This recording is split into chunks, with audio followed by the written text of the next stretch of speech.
Hi all, welcome to Sahakari. എല്ലാവർക്കും സഹകാരിയുടെ പുതിയൊരു വീഡിയോയിലേക്ക് സ്വാഗതം. നമ്മളിന്ന് ചെയ്യാൻ പോകുന്നത് ഗുഡ്സ് ആൻഡ് സർവീസസ് ടാക്സ് ആണ്. GST ആണ് നമ്മൾ ഇന്ന് എടുക്കാനായിട്ട് പോകുന്നത്. ഓക്കെ, നമുക്കറിയാം HSST കൊമേഴ്സിൽ വളരെയധികം പ്രാധാന്യം അർഹിക്കുന്ന ഒരു സബ്ജക്റ്റാണ് ഈ GST എന്ന് പറയുന്നത്. ഇൻകം ടാക്സ് എന്ന് പറയുന്ന സബ്ജക്റ്റിനോട് കൂടെ തന്നെ നമ്മൾ പഠിക്കേണ്ട ആ സിലബസ് ഉൾക്കൊണ്ടിരിക്കുന്ന ഒരു മെയിൻ ആയിട്ടുള്ളൊരു സബ്ജക്റ്റാണ് GST അഥവാ ഗുഡ്സ് ആൻഡ് സർവീസസ് ടാക്സ് എന്ന് പറയുന്നത്. ഓക്കെ, അപ്പോൾ ആ ഗുഡ്സ് ആൻഡ് സർവീസ് ടാക്സിൽ നമ്മൾ ഇന്ന് എന്തൊക്കെ കാര്യങ്ങളാണ് ഡിസ്കസ് ചെയ്യുന്നത് നമുക്ക് നോക്കാം.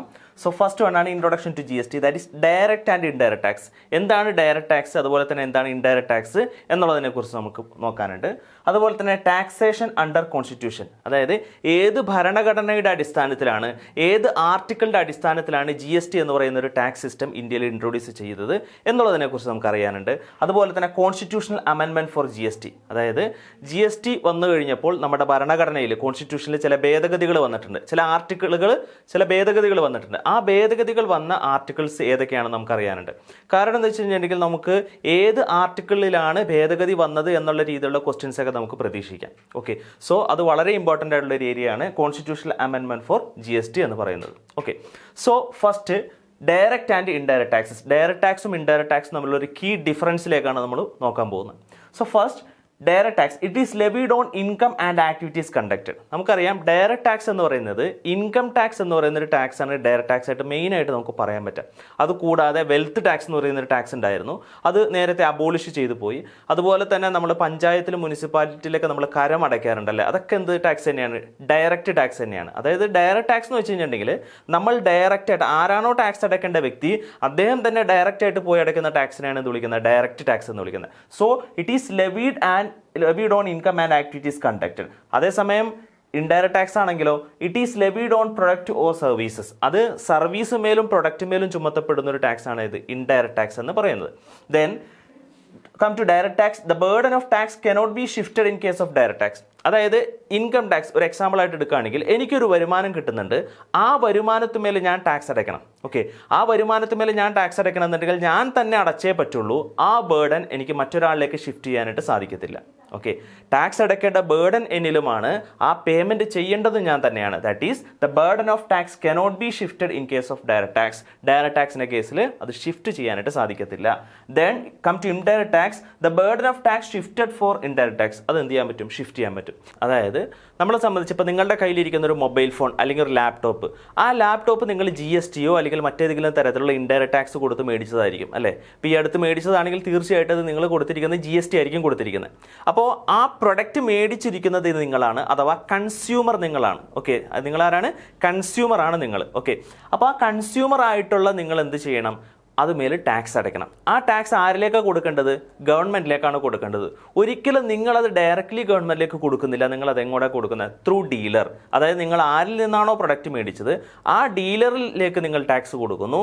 ആ ഡീലർ അതിൻ്റെ മാനുഫാക്ചറിലേക്ക് ടാക്സ് കൊടുക്കുന്നു, മാനുഫാക്ചർ നേരെ ഗവൺമെൻറ്റിലേക്ക് ടാക്സ് കൊടുക്കുന്നു. ഓക്കെ, അപ്പോൾ ഇതിൻ്റെ ഇടയിൽ വരുന്ന ചെയിനിൽ ആരൊക്കെയുണ്ടോ, ഡീലേഴ്സ് ആരൊക്കെയുണ്ടോ, അവർ മുഖാന്തരമാണ് ടാക്സ് എങ്ങോട്ടേക്ക് പോകുന്നത്? ഗവൺമെൻറ്റിലേക്ക് എത്തുന്നത്. സോ അതുകൊണ്ടാണ് ഇതിനെന്ത് വിളിക്കുന്നത്? ഇൻഡയറക്റ്റ് ടാക്സ് എന്ന് വിളിക്കുന്നത്. അപ്പോൾ ഡയറക്റ്റ് ടാക്സിൽ നമുക്ക് ടാക്സ് ബേർഡൻ ഷിഫ്റ്റ് ചെയ്യാൻ പറ്റത്തില്ല, ഇൻഡയറക്റ്റ് ടാക്സിൽ നമുക്ക് എന്ത് ചെയ്യാൻ പറ്റും? ടാക്സ് ബേർഡൻ ഷിഫ്റ്റ് ചെയ്യാനായിട്ട് സാധിക്കും. Okay, then it is paid directly by person concerned. അതായത് ഇത് ഡയറക്ട്ലി കൺസേൺഡ് ആണ്. It is paid directly by person concerned. ഞാൻ ടാക്സ് അടയ്ക്കണോ ഞാൻ തന്നെ അടച്ചേ പറ്റുള്ളൂ, വേറെ ഒരാളിലേക്ക് ഷിഫ്റ്റ് ചെയ്യാൻ പറ്റത്തില്ല. Come to indirect tax, it is paid by one person but recovers the same from another person, that is person who actually bear the tax ultimate consumer. അതായത് രണ്ടാളുകളുണ്ട്, കസ്റ്റമർ ഉണ്ട്, കൺസ്യൂമർ ഉണ്ട്. കസ്റ്റമർ എന്ന് പറയുന്നത് എന്ന് വെച്ചിട്ടുണ്ടെങ്കിൽ എന്താണ്? ഒരു പ്രൊഡക്റ്റ് മേടിക്കുന്ന വ്യക്തിയാണ് കസ്റ്റമർ എന്ന് പറയുന്നത്. ഓക്കെ, പക്ഷെ കൺസ്യൂമർ എന്നുള്ളതെന്ന് വെച്ചിട്ടുണ്ടെങ്കിൽ അതിനൊക്കെ കൂടുതലൊരു അർത്ഥം കൂടിയുണ്ട്. എന്താണത്? അത് ഉപയോഗിക്കുന്ന വ്യക്തിയാണ്, ദാറ്റ് ഉപയോക്താവാണ്. മറ്റേത് ഉപഭോക്താവും, ഇതെന്താണ്? ഉപയോക്താവുമാണ്. അപ്പോൾ ഉപയോഗിക്കുന്ന വ്യക്തിയാണ് ടാക്സ് അടയ്ക്കേണ്ടത്. ഫൈനൽ ടാക്സ് അടയ്ക്കേണ്ട വ്യക്തി എന്ന് വെച്ചാൽ ഉപയോക്താവാണ്. ഓക്കെ, അപ്പോൾ നിങ്ങളുടെ കയ്യിലിരിക്കുന്ന ലാപ്ടോപ്പിൽ അല്ലെങ്കിൽ മൊബൈൽ ഫോണുമേലുള്ള ടാക്സ് ആ പ്രൊഡക്റ്റ് നിങ്ങളാരാണ്? ഉപയോക്താവാണ്. ആ ടാക്സ് അടയ്ക്കേണ്ട ഉത്തരവാദിത്വം നിങ്ങളാണ് ടാക്സ് അടയ്ക്കേണ്ടത്. പക്ഷേ അതിൻ്റെ ആ ഒരു ചെയിനിലേക്ക് നിങ്ങളൊന്ന് പോയി നോക്കി, ഏറ്റവും ടോപ്പിൽ നിൽക്കുന്നതാരായിരിക്കും? അതിൻ്റെ മാനുഫാക്ചർ ആയിരിക്കും, ആ മൊബൈൽ ഫോണിൻ്റെ മാനുഫാക്ചർ ആയിരിക്കും. സപ്പോസ് ആ മാനുഫാക്ചർ എന്ന് പറയുന്നത് മുംബൈയിലാണെന്ന് വിചാരിക്കുക. ആ മാനുഫാക്ചർ, ഇപ്പോൾ സാംസങ് എന്ന് പറയുന്നൊരു മൊബൈൽ ഫോൺ ആണെങ്കിൽ ആ സാംസങ് മാനുഫാക്ചറിലേക്ക് നിങ്ങൾ എന്ത് ചെയ്യേണ്ടി വരും? ടാക്സ് അടയ്ക്കേണ്ടി വരും. ഓക്കെ, പക്ഷേ ആ സാംസങ്ങിൻ്റെ മാനുഫാക്ചറർ ആ മൊബൈൽ ഫോൺ നിർമ്മിക്കാൻ വേണ്ടിയിട്ടുള്ള പ്ലാസ്റ്റിക്, അതുപോലെ തന്നെ ചിപ്സ്, അങ്ങനെ പല പല റോ മെറ്റീരിയൽസ് ഉണ്ടാവും. ഈ റോ മെറ്റീരിയൽ മേലുള്ള ടാക്സ് ആരടച്ചിട്ടുണ്ടാവും? ആ മാനുഫാക്ചർ അടച്ചിട്ടുണ്ടാവും. ഓക്കെ, ഇനി ആ മാനുഫാക്ചർ എന്ത് ചെയ്യും? ആ മൊബൈൽ ഫോൺ മാനുഫാക്ചർ ചെയ്തതിന് ശേഷം അതൊരു ഹോൾസെയിലറിലേക്ക് വിൽക്കുന്നു. ആ ഹോൾസെയിലറിലേക്ക് വിൽക്കുമ്പോൾ ആ മാനുഫാക്ചർ എന്താ ചെയ്യുന്നത്? അവരെന്തൊക്കെ GST അടച്ചിട്ടുണ്ടോ, റോ മെറ്റീരിയൽ അടക്കം എന്തൊക്കെ GST അടച്ചിട്ടുണ്ടോ ആ GST എല്ലാം ആരിൽ നിന്ന് മേടിച്ചെടുക്കും? ഈ പറയുന്ന ഹോൾസെയിലറിൽ നിന്ന് മേടിച്ചെടുക്കും. ഓക്കെ, അത് കഴിഞ്ഞതിന് ശേഷം ഈ ഹോൾസെയിലർ ഇപ്പോൾ ആരുടെ കയ്യിലാണ് ടാക്സ് അടച്ചിരിക്കുന്നത്? ഹോൾസെയിലർ ആണ് ഇപ്പോൾ പോക്കറ്റിൽ നിന്ന് ടാക്സ് പോയിരിക്കുന്നത്. ഇനി ആ ഹോൾസെയിലർ എന്ത് ചെയ്യും? റീറ്റെയിലറിലേക്ക് ആ പ്രൊഡക്റ്റ് വിൽക്കുമ്പോൾ റീറ്റെയിലറിൽ നിന്ന് ആ ടാക്സ് കളക്ട് ചെയ്യും. ഓക്കെ, റീറ്റെയിലർ എന്ത് ചെയ്യും? നമ്മളുടെ അടുത്ത് നിന്ന് കളക്ട് ചെയ്യും. So here it is paid by one person. നിങ്ങളുടെ കയ്യിലിരിക്കുന്ന മൊബൈൽ ഫോൺ അല്ലെങ്കിൽ ലാപ്ടോപ്പിന്മേലെ അടയ്ക്കേണ്ട ടാക്സ് അത് ഓൾറെഡി എന്ത് ചെയ്തിട്ടുണ്ട്? അതുമേലുള്ള ഒരു ചെറിയ ശതമാനം അല്ലെങ്കിൽ ഒരു ഭൂരിഭാഗ ശതമാനം എന്ത് ചെയ്തിട്ടുണ്ട്? നേരത്തെ തന്നെ അതിൻ്റെ ഡീലേഴ്സ് അടച്ചു പോയിട്ടുണ്ട്. അവസാനം അത് എന്ത് ചെയ്യുന്നു? നിങ്ങളുടെ അടുത്ത് നിന്ന് കളക്ട് ചെയ്തെടുക്കുന്നു. That is it is paid by one person but recovers the same from another person. അത് മറ്റൊരാളിൽ നിന്ന് എന്ത് ചെയ്യുന്നതാണ്? റിക്കവർ ചെയ്യുന്നതാണ്. Person who actually bear the tax, ultimate consumer. So the next ആണ് direct tax. It is paid after the income reaches in the hands of the taxpayer. ടാക്സ്പെയറിൻ്റെ കയ്യിൽ income വന്നതിന് ശേഷം മാത്രം എന്ത് ചെയ്താൽ മതി? ഡയറക്റ്റ് ടാക്സ് അടച്ചാൽ മതി, അഥവാ ഇൻകം ടാക്സ് അടച്ചാൽ മതി. That is it is paid after the income reaches in the hands of the taxpayer. പക്ഷേ ഇൻഡയറക്റ്റ് ടാക്സ് ആണ്. It is paid before goods or services reaches the taxpayer. ടാക്സ്പെയറിൻ്റെ കയ്യിലേക്ക് എത്തുന്നതിന് മുമ്പേ തന്നെ ടാക്സ് അടയ്ക്കേണ്ടി വരും. അതെങ്ങനെയാണ് അടയ്ക്കേണ്ടത്? നിങ്ങളൊന്ന് ചിന്തിച്ചാൽ മതി. നിങ്ങളുടെ കയ്യിലിരിക്കുന്ന മൊബൈൽ ഫോൺ അല്ലെങ്കിൽ ലാപ്ടോപ്പ്, ആ ലാപ്ടോപ്പ് നിങ്ങളുടെ കയ്യിൽ എത്തുന്നതിന് മുന്നേ തന്നെ അതിൻ്റെ ഒരു സെർട്ടൈൻ പോർഷൻ ഓഫ് ടാക്സ് എങ്ങോട്ടേക്ക് എത്തിയിട്ടുണ്ട്? ഗവൺമെൻറ്റിലേക്ക് എത്തിയിട്ടുണ്ട്. So that is it is paid before goods or services reaches the taxpayer. ടാക്സ്പെയറിൻ്റെ കയ്യിലേക്ക് എത്തുന്നതിന് മുന്നേ തന്നെ അതുമേലുള്ള ഒരു സെർട്ടൈൻ പോർഷൻ ഗവൺമെൻറ്റിലേക്ക് എത്തുന്നു എന്നുള്ളതാണ് ഇൻഡയറക്റ്റ് ടാക്സിൻ്റെ പ്രത്യേകത. Then tax collection is difficult. Tax collection എന്താണ്? വളരെ ഡിഫിക്കൽട്ട് ആണ് ഡയറക്റ്റ് ടാക്സിൻ്റെ കേസിൽ. അതായത് എനിക്ക് വരുമാനം കിട്ടി, ഓക്കെ, എനിക്ക് പല രീതിയിൽ വരുമാനം കിട്ടുന്നുണ്ടാവും. ഈ വരുമാനം ചിലപ്പോൾ ബാങ്ക് മുഖാന്തരമാവണമെന്നില്ല, ബൈ ക്യാഷ് ആയിരിക്കാം. ഈ ബൈ ക്യാഷാണ് ഞാൻ മേടിക്കുന്നതെങ്കിൽ ആ ക്യാഷ് എൻ്റെ കയ്യിലേക്ക് എത്തി എന്നുള്ളത് ഗവൺമെൻറ് അറിയുന്നുണ്ടോ? ഇല്ല. അപ്പോൾ അതുമേൽ ഞാൻ ടാക്സ് അടയ്ക്കണമെന്നുണ്ടെങ്കിൽ ഞാനത് തുറന്നു പറഞ്ഞാലാണ് ഞാൻ ടാക്സ് അടയ്ക്കുള്ളൂ. ഓക്കെ, എനിക്കിത് വേണമെങ്കിൽ എന്ത് ചെയ്താക്കാം? ഹൈഡ് ചെയ്ത് വെക്കാം. അപ്പോൾ ഈ ഡയറക്റ്റ് ടാക്സിൻ്റെ കേസിലെന്ന് വെച്ചിട്ടുണ്ടെങ്കിൽ നമുക്ക് ഈ ആളുകൾക്ക് ഇഷ്ടംപോലെ ടാക്സ് വെട്ടിക്കാനും അതൊക്കെ ഭയങ്കര എളുപ്പമാണ്. Tax collection is difficult. Government അത് ടാക്സ് കളക്ട് ചെയ്യൽ എന്താണ്? വളരെ ബുദ്ധിമുട്ടേറിയ ഒരു പ്രയാസകരമായിട്ടുള്ളൊരു സംഭവമാണ് ഈ ഡയറക്റ്റ് ടാക്സ് എന്ന് പറയുന്നത്, അല്ലെങ്കിൽ ഇൻകം ടാക്സ് എന്ന് പറയുന്നത്. പക്ഷേ ഇൻഡയറക്റ്റ് ടാക്സ് ആണെങ്കിലോ അങ്ങനെ ഒരു ഡിഫിക്കൽട്ടി ഇല്ല. Tax collection is relatively easier. കാരണം എന്ന് വെച്ചിട്ടുണ്ടെങ്കിൽ ഇതിൻ്റെ ഇടയിലുള്ള ഡീലേഴ്സ് അവരുടെ കയ്യിൽ ഇപ്പോൾ ഹോൾസെയിലർ മാനുഫാക്ചറിലേക്ക് ടാക്സ് കൊടുത്തിട്ടുണ്ട്. ഇനി ഹോൾസെയിലറിൻ്റെ ഉത്തരവാദിത്തമാണ് എന്ത്? അദ്ദേഹത്തിൻ്റെ കയ്യിൽ നിന്ന് പോയ ടാക്സ് റീറ്റെയിലറിൻ്റെ അടുത്ത് കളക്ട് ചെയ്യണം എന്നുള്ളത്. റീറ്റെയിലർ ഹോൾസെയിലറിലേക്ക് ടാക്സ് കൊടുത്തു കഴിഞ്ഞാൽ റീറ്റെയിലറുടെ കയ്യിൽ നിന്നാണ് ടാക്സ് പോയിരിക്കുന്നത്. റീറ്റെയിലർ അത് എന്ത് ചെയ്തേ പറ്റുള്ളൂ? അത് കൺസ്യൂമറിൻ്റെ കയ്യിൽ നിന്ന് അദ്ദേഹം എന്ത് ചെയ്യും? അത് തിരിച്ച് മേടിച്ചിരിക്കും. So the tax collection is relatively easier. വളരെ ഈസിയാണ്. കാരണം എന്ന് വെച്ചിട്ടുണ്ടെങ്കിൽ ആരും ഇവിടെ ടാക്സ് വെട്ടിക്കാനുള്ള ചാൻസ് എന്താണ്? വളരെ കുറവാണ്. സോ ഡയറക്റ്റ് ടാക്സ് ആണെങ്കിൽ tax collection is difficult, indirect tax ആണെങ്കിൽ tax collection is relatively easier. Then direct ടാക്സിലേക്ക് എക്സാമ്പിൾ നമുക്ക് പറയാനാണ് ഇൻകം ടാക്സ് ഒരു എക്സാമ്പിളാണ്. അതുപോലെ തന്നെ വെൽത്ത് ടാക്സ് ഒരു എക്സാമ്പിളാണ്. പക്ഷേ വെൽത്ത് ടാക്സ് എന്ന് പറയുന്ന ടാക്സ് 2015 അത് എന്ത് ചെയ്തു? അബോളിഷ് ചെയ്തു. ഇപ്പം നിലവിലില്ല. ഈ വെൽത്ത് ടാക്സ് എന്ന് പറയുന്ന ടാക്സ് പിടിച്ചുകൊണ്ടിരുന്നത് സമ്പത്തുമേലാണ് ടാക്സ് പിടിച്ചുകൊണ്ടിരുന്നത്. അതായത് നമ്മളുടെ കയ്യിലുള്ള വസ്തു, അതുപോലെ തന്നെ ജ്വല്ലറി, അങ്ങനെയുള്ള ഐറ്റംസ് ഒക്കെ ഉണ്ടെങ്കിൽ ആ സമ്പത്ത് മേൽ, വെൽത്ത് മേലാണ് ടാക്സ് പിടിച്ചത്. ഇൻകം എന്ന് പറയുന്നത് വരുമാനമാണ്. വരുമാനവും സമ്പത്തും എന്തുണ്ട്? തമ്മിൽ ഡിഫറൻസ് ഉണ്ട്. ദെൻ ഇൻഡയറക്റ്റ് ടാക്സിൻ്റെ എക്സാമ്പിൾ പറയുകയാണെങ്കിൽ GST, അതുപോലെ തന്നെ excise duty, customs duty, sales tax, service tax, അങ്ങനെ ഒരുപാട് ടാക്സുകളുണ്ട്. അതിൽ ഇപ്പോൾ റീസെൻ്റ് ആയിട്ടുള്ളൊരു ടാക്സ് ആണ് 2017 ശേഷം നമ്മുടെ ഇവിടെ ഇൻട്രൊഡ്യൂസ് ചെയ്തൊരു ടാക്സ് സിസ്റ്റമാണ് GST എന്ന് പറയുന്നത്, അഥവാ ഗുഡ്സ് ആൻഡ് സർവീസസ് ടാക്സ്. നമുക്ക് നമ്മുടെ സിലബസിൽ മെയിനായിട്ട് പഠിക്കാനുള്ള ഒരു ഏരിയ എന്ന് പറയുന്നത് GST ആണ്. GST വരുന്നതിന് മുമ്പ് വേറെയും കുറേ ഇൻഡയറക്റ്റ് ടാക്സ് ഉണ്ടായിരുന്നു. Excise duty, customs duty, sales tax, service tax, അങ്ങനെ അനേകം ടാക്സുകൾ ഉണ്ടായിരുന്നു. ഓക്കെ, പക്ഷെ അതെല്ലാം ഇപ്പോൾ ഉണ്ടോ എന്ന് വെച്ചിട്ടുണ്ടെങ്കിൽ ചിലതൊക്കെ ഇപ്പോഴും അങ്ങനെ തന്നെ നിലനിൽക്കുന്നുണ്ട്. ഈ പറഞ്ഞ excise duty, customs duty, sales tax, service tax ഇതെല്ലാം കൂടി ചേർത്തിണക്കിക്കൊണ്ട് ഒരുമിപ്പിച്ചുകൊണ്ടാണ് GST എന്ന് പറയുന്ന ടാക്സ് സിസ്റ്റം ഉണ്ടാക്കിയതെങ്കിലും ഇതിൻ്റെ കുറച്ച് പൊട്ടും പൊടിയൊക്കെ ഇപ്പോഴും എന്ത് ചെയ്യുന്നുണ്ട്? പല സ്ഥലത്തായിട്ട് അവശേഷിക്കുന്നുണ്ട്. അതായത് എക്സൈസ് ഡ്യൂട്ടി എന്ന് പറയുന്ന ഡ്യൂട്ടി അതിപ്പോഴും ചില പ്രൊഡക്റ്റ് മേൽ, അതായത് ചില പ്രൊഡക്റ്റ് എന്ന് വെച്ചിട്ടുണ്ടെങ്കിൽ പെട്രോളിയം പ്രൊഡക്റ്റ് മേൽ കേന്ദ്ര സർക്കാർ ഇപ്പോഴും പിടിക്കുന്നത് എന്താണ്? GST അല്ല, എക്സൈസ് ഡ്യൂട്ടിയാണ്. അപ്പോൾ എക്സൈസ് ഡ്യൂട്ടി ഇപ്പോഴും ഉണ്ടോ? ഉണ്ട്. Okay, then customs duty. Customs ഡ്യൂട്ടിയും എന്ത് GSTയിലേക്ക് ഒരുമിപ്പിച്ച് ലയിപ്പിച്ച ഒരു ടാക്സ് സിസ്റ്റമാണ്. പക്ഷേ കസ്റ്റംസ് ഡ്യൂട്ടി ഇപ്പോഴും ഉണ്ട്. അതായത് ബേസിക് കസ്റ്റംസ് ഡ്യൂട്ടി, വിദേശത്ത് നിന്ന് നിങ്ങൾ ഗുഡ്സ് ഇമ്പോർട്ട് ചെയ്യുമ്പോൾ എന്ത് ടാക്സ് അടയ്ക്കണം? GST അഥവാ IGST എന്ന് പറയുന്ന GST അടയ്ക്കേണ്ടി വരും. അതുകൂടാതെ ബേസിക് കസ്റ്റംസ് ഡ്യൂട്ടി എന്ന് പറയുന്ന ഡ്യൂട്ടിയും കൂടി അടയ്ക്കേണ്ടി വരും. അപ്പോൾ ഇപ്പോഴും കസ്റ്റംസ് ഡ്യൂട്ടി ഇപ്പോഴും ഉണ്ടെന്നുള്ളത് മനസ്സിലാക്കിയിരിക്കുക. then അടുത്താണ് സെയിൽസ് ടാക്സ്. സെയിൽസ് ടാക്സ് ഇപ്പോഴുണ്ടോ? അത് 2005 കൂടി നമ്മുടെ കേരളത്തിൽ നിന്ന് ഒഴിവായി പോയൊരു ടാക്സാണ് സെയിൽസ് ടാക്സ്. എങ്കിലും 2005 വാല്യൂ ആഡഡ് ടാക്സ് വന്നപ്പോഴാണ് സെയിൽസ് ടാക്സ് പോയത്. പക്ഷേ എങ്കിലും ആ കാലഘട്ടങ്ങളിൽ പെട്രോളിയം പ്രൊഡക്റ്റ് മേലെ നമ്മുടെ സംസ്ഥാന സർക്കാർ, കേരള ഗവൺമെൻറ് പിടിച്ചുകൊണ്ടിരുന്ന ടാക്സ് എന്ന് പറയുന്നത് സെയിൽസ് ടാക്സ് ആണ്. ഓക്കെ, ആ സെയിൽസ് ടാക്സ് തന്നെയാണ് ഇപ്പോഴും നമ്മളുടെ കേരള സർക്കാർ പിടിച്ചുകൊണ്ടിരിക്കുന്നത്. ഓക്കെ, അപ്പോൾ ഇപ്പോഴും ഏത് ടാക്സ് ഉണ്ട്? സെയിൽസ് ടാക്സ്, അതായത് കേരള ജനറൽ സെയിൽസ് ടാക്സ് എന്ന് പറയുന്ന ഒരു ടാക്സ് ഇപ്പോഴും പെട്രോളിയം പ്രൊഡക്റ്റ് മേലുണ്ട്. അതുകൊണ്ടാണ് പല ആളുകളും പല സമരത്തിന് ഇറങ്ങുന്നതും ഈ പെട്രോളിയം പ്രൊഡക്റ്റ് മേലൊക്കെ എന്ത് ഇൻട്രൊഡ്യൂസ് ചെയ്യണം എന്നുള്ളത്, GST ഇൻട്രൊഡ്യൂസ് ചെയ്യണം എന്നുള്ളത്. അങ്ങനെ ഇൻട്രൊഡ്യൂസ് ചെയ്താൽ മാത്രമാണ് ഇന്ത്യയിൽ ഒറ്റ ടാക്സ് ആക്കി മാറ്റാനായിട്ട് സാധിക്കത്തുള്ളൂ. ഇപ്പോഴും ഇന്ത്യയിൽ എന്ത് തന്നെയാണ്? GST ഉണ്ട്, എക്സൈസ് ഡ്യൂട്ടി ഉണ്ട്, കസ്റ്റംസ് ഡ്യൂട്ടി ഉണ്ട്, സെയിൽസ് ടാക്സ് ഒക്കെ അങ്ങനെ പൊട്ടും തൊടിയായിട്ട് കിടപ്പുണ്ട്. ദെൻ ലാസ്റ്റ് വൺ ആണ് സർവീസ് ടാക്സ്.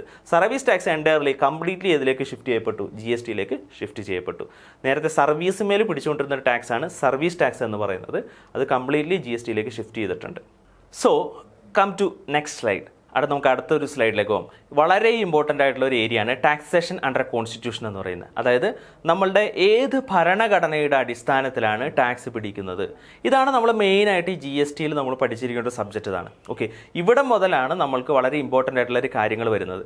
ഒരു പക്ഷേ നമ്മൾ ഇൻഡയറക്റ്റ് ടാക്സിനെ പറ്റിയും അതുപോലെ തന്നെ ഡയറക്റ്റ് ടാക്സിനെ പറ്റിയുള്ള ഒരു കീ ഡിഫറൻസ് ഒക്കെ ഇൻകം ടാക്സ് എന്നുള്ള ഒരു പോർഷനിലൊക്കെ നിങ്ങൾക്ക് അറിയാവുന്ന കാര്യങ്ങളൊക്കെ തന്നെ ആയിരിക്കും. സോ നമുക്ക് വളരെ ശ്രദ്ധിച്ച് പഠിച്ചു പോകേണ്ട, ഒരിക്കലും മറന്നു പോകാൻ പാടില്ലാത്ത ഒരു ഏരിയയാണ് ഈ ടാക്സേഷൻ അണ്ടർ കോൺസ്റ്റിറ്റ്യൂഷൻ എന്ന് പറയുന്നത്. ഓക്കെ, നമുക്കത് ആദ്യം നമുക്ക് നോക്കാം. ആർട്ടിക്കിൾ 245 ആൻഡ് ആർട്ടിക്കിൾ 246 ഇതാണ് നമ്മൾ ഫസ്റ്റ് ഡീൽ ചെയ്യുന്നത്. Okay, distribution of taxation power. Okay, taxation power distribute ചെയ്തിരിക്കുന്നത് എങ്ങനെയാണ്, ഏത് ഭരണഘടനയുടെ അടിസ്ഥാനത്തിലാണ് നമുക്ക് നോക്കാം. Central government, state government, local government get power to impose tax from Indian constitution. അതായത് സെൻട്രൽ ഗവൺമെൻറ്റിനും അതുപോലെ തന്നെ സ്റ്റേറ്റ് ഗവൺമെൻറ്റിനും അതുപോലെ തന്നെ നമ്മുടെ ലോക്കൽ സെൽഫ് ഗവൺമെൻറ് ഉണ്ടല്ലോ, ഇവരെല്ലാ സ്റ്റേറ്റ് ഗവൺമെൻറ്റും അതുപോലെ തന്നെ സെൻട്രൽ ഗവൺമെൻറ്റും അതുപോലെ തന്നെ നമ്മുടെ ലോക്കൽ സെൽഫ് ഗവൺമെൻറ് ഇവരെല്ലാം എന്ത് ചെയ്യുന്നുണ്ട്? വ്യത്യസ്ത തരത്തിലുള്ള ടാക്സുകൾ നമ്മളുടെ പൊതുജനങ്ങളിൽ നിന്ന് ഇമ്പോസ് ചെയ്യുന്നുണ്ട് അല്ലേ? അത് എന്തിൻ്റെ അടിസ്ഥാനത്തിലാണ്? ഇന്ത്യൻ ഭരണഘടന അവർക്ക് എന്ത് കൊടുത്തിട്ടുണ്ട്? അതിനുള്ള അനുവാദം കൊടുത്തിട്ടുണ്ട്. ആ ഭരണഘടനയുടെ അടിസ്ഥാനത്തിലാണ് അവരെന്ത് ചെയ്യുന്നത്? ടാക്സ് പിടിക്കുന്നത്. അപ്പോൾ അത് ഏത് ഭരണഘടനയുടെ ഏത് ആർട്ടിക്കിളിൻ്റെ അടിസ്ഥാനത്തിലാണ് നമ്മൾ നോക്കേണ്ടത്? ഓക്കെ, ഇവിടെ നോക്കാം. First article 245 and 246 deals with the distribution of taxation power. ഈ ടാക്സ് പിടിക്കാനുള്ള അധികാരം കൊടുത്തിരിക്കുന്നത് ഏത് ആർട്ടിക്കിളാണ്? ആർട്ടിക്കിൾ 245 ആൻഡ് 246 ആണ്. ഓക്കെ, ഇത് മാത്രമല്ല ഇനിയും കുറേ അധികം ആർട്ടിക്കിൾസ് ഉണ്ട് ടാക്സുമായി ബന്ധപ്പെട്ടുണ്ട്. വളരെ ഇമ്പോർട്ടൻ്റ് ആയിട്ടുള്ള മെയിൻ 2 ആർട്ടിക്കിൾസ് ആണ് ആർട്ടിക്കിൾ 245 ആൻഡ് ആർട്ടിക്കിൾ 246 എന്ന് പറയുന്നത്. ഓക്കെ, സോ ആർട്ടിക്കിൾ 245 നമുക്ക് ആദ്യം എന്താണ് ആർട്ടിക്കിൾ 245 എന്ന് നോക്കാം. Article 245 of the constitution is extent of law made by parliament by the legislature of state both the government have right to make laws. Okay, അതായത് രണ്ട് പേർക്കും എന്ന് വെച്ചിട്ടുണ്ടെങ്കിൽ സ്റ്റേറ്റ് ഗവൺമെൻറ്റിനും അതുപോലെ തന്നെ സെൻട്രൽ ഗവൺമെൻറ്റിനും തുല്യമായിട്ട് ടാക്സ് പിടിക്കാനുള്ള അധികാരം കൊടുത്തിരിക്കുന്ന ഒരു ആർട്ടിക്കിളാണ് ആർട്ടിക്കിൾ 245 എന്ന് പറയുന്നത്. Okay, both the government have right to make laws. These are provided by Constitution itself. These subject matter provided in the 7th schedule of the Indian Constitution. Indian ഭരണഘടനയുടെ 7ാമത്തെ ഷെഡ്യൂളിലാണ് ഈ article 245 എന്തിരിക്കുന്നത് വച്ചിരിക്കുന്നത്. അപ്പോൾ ഈ ആർട്ടിക്കിൾ 245 പറയുന്നത് വെച്ചിട്ടുണ്ടെങ്കിൽ central ഗവൺമെൻറ്റിനും state ഗവൺമെൻറ്റിനും അവർക്ക് നിയമം ഉണ്ടാക്കാൻ, ടാക്സ് പിടിക്കാനുള്ള നിയമം ഉണ്ടാക്കാനുള്ള അവകാശം കൊടുത്തിരിക്കുന്നത് ആർട്ടിക്കിൾ 245 ആണ്. അതായത് ടാക്സ് പിടിക്കാൻ വേണ്ടിയിട്ടുള്ള അധികാരം മാത്രമാണ് എന്ത് ആർട്ടിക്കിൾ 245. ടാക്സ് പിടിക്കണമെന്നുണ്ടെങ്കിൽ എന്ത് ചെയ്യണം? എന്തിന്മേലാണോ ടാക്സ് പിടിക്കേണ്ടത് ആ പിടിക്കുന്നതിനെ പറ്റിയുള്ള ഡീറ്റെയിൽ ആയിട്ടുള്ള കാര്യങ്ങൾ എന്ത് ചെയ്യണം? അത് നിയമസഭയിൽ, ലെജിസ്ലേറ്റീവ് അസംബ്ലിയിൽ, അതായത് കേരളമാണെങ്കിൽ ലെജിസ്ലേറ്റീവ് അസംബ്ലിയിലും കേന്ദ്ര സർക്കാരാണെങ്കിൽ പാർലമെന്റിലും എന്ത് ചെയ്യണം? അത് അവിടെ അവതരിപ്പിക്കണം. അവിടെ ബില്ല് അവതരിപ്പിക്കണം. ആ ബില്ല് അവിടെ ഭൂരിഭാഗം അംഗങ്ങളും പറഞ്ഞെന്ത് ചെയ്യണം? അത് പാസ്സാക്കണം.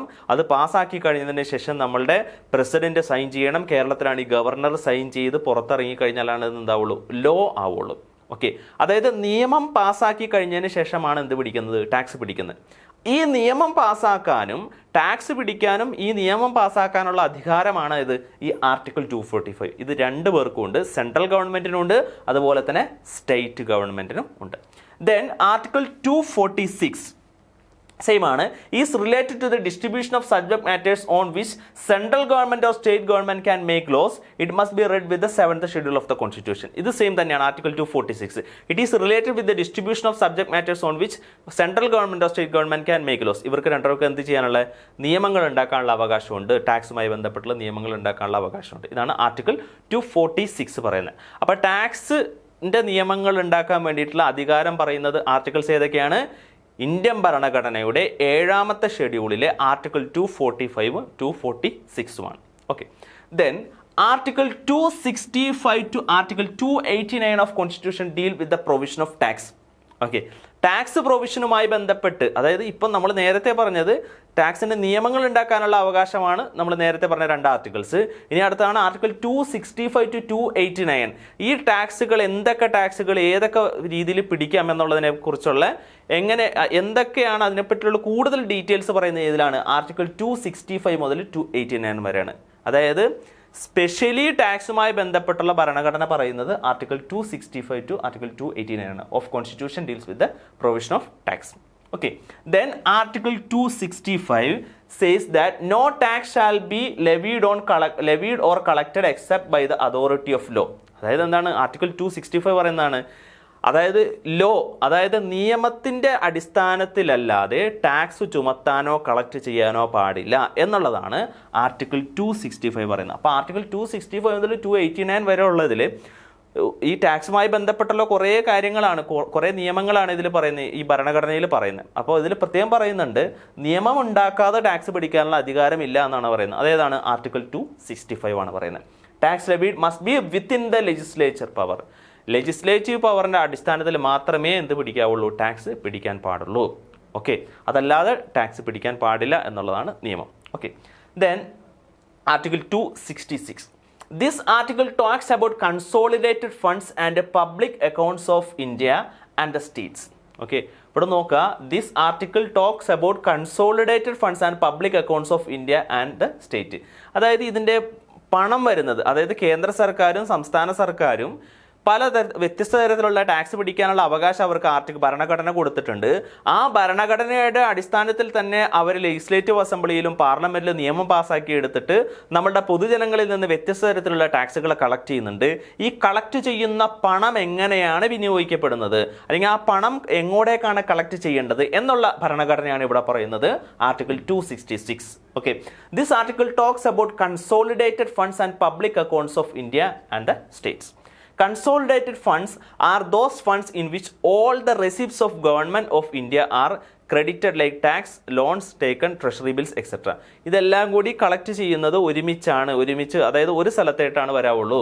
അതായത് ഒരു വ്യക്തിയുടെ കയ്യിലേക്കോ അങ്ങനെയൊന്നും പോകാൻ പാടില്ല. ഒരു കൺസോളിഡേറ്റഡ് ഫണ്ടായിട്ട് ട്രഷറിയിലേക്കോ അങ്ങനെയുള്ള സ്ഥലത്തായിട്ട്, അതായത് പൊതു ഖജനാവിലേക്ക് ആ പണം വരണം എന്നുള്ളതാണ് ഇതിൽ വരുന്നത് ആർട്ടിക്കിൾ 266 പറയുന്നത്. ഓക്കെ, ദെൻ നെക്സ്റ്റ് ആണ് ആർട്ടിക്കിൾ 267. നമുക്ക് നോക്കാം. Contingency fund are maintained by president and held by finance secretary on behalf of president. അതായത് ചില കണ്ടിൻജൻസി ഫണ്ടുകളുണ്ട്. കണ്ടിൻജൻസി ഫണ്ട് എന്ന് വെച്ചിട്ടുണ്ടെങ്കിൽ ചില ഫ്ലഡുകൾ, അതുപോലെ തന്നെ സുനാമി, എർത്ത് ഇങ്ങനെയുള്ള പല കാര്യങ്ങൾ വരാറുണ്ടല്ലേ.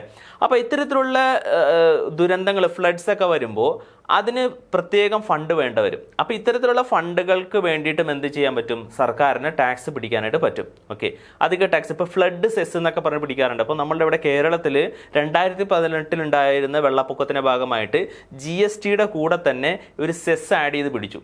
ഓക്കെ, ഫ്ലഡ് സെസ് എന്ന് പറഞ്ഞാൽ ആഡ് ചെയ്ത് പിടിച്ചു. അങ്ങനെ പിടിക്കാനുള്ള അവകാശമുണ്ട്. ഓക്കെ, ആ അവകാശം കൊടുത്തിരിക്കുന്നത് ഏതാണ്? ആർട്ടിക്കിൾ 267 ആണ്. ഓക്കെ, പക്ഷേ ആ ഫണ്ട് എന്തിലേക്ക് പോകും? കണ്ടിൻജൻസി ഫണ്ട് എന്ന് പറഞ്ഞ ഫണ്ടായിട്ട് പോകും.